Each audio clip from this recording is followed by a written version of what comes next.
السلام عليكم ورحمه الله وبركاته. اهلي واخواتي في دمياط، بجد ترحيب بيكم وبتمنى لكم دوام الصحه والعافيه. جايب لكم النهارده صفقه من اوكسي كيلو 500 يا جماعه، هيبقى معانا النهارده ب 58 جنيه بدل من 65 جنيه.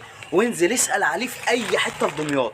اوكسي الكيلو 500 اللي بيقولوا عليه 2 كيلو، لكن هو في الحقيقه كيلو 500 هيبقى معانا ب 58 جنيه. يعني في البدايه كده انت موفر معايا في الكيس 7 جنيه. الكميه دي يا جماعه كلها هتبقى للتجزئه، مش هبيع منها جمله، كل واحد هيبقى ليه كيس او كيسين. كمان يا جماعه صفقه من باهي كيلو 700 هنبيعه ب 40 جنيه. عايز اقول لك ان برسيل عادي كيلو 700 وصل ل 80 جنيه يا جماعه. واللي بيسال على عروض للاوتوماتيك لسه مكملين بعرض الفريش كيلو اوتوماتيك ب 25 جنيه، ما حصلتش ومش هتحصل. عشان نكمل لك التوفير جبنا لكم صفقه كمان من كومفورت، الكيس الاربعه في واحد هيبقى معانا يا جماعه بكام؟ هيبقى معانا ب 12 جنيه بسعره القديم خالص بدل من 15 جنيه. يعني انت لو جيت خدت مني كيس اوكسي كيلو 500 ومعاه كيس كومفورت هتلاقي نفسك موفر 10 جنيه انت احق بيها. دمتم بخير واشوفكم في فيديو تاني ان شاء الله.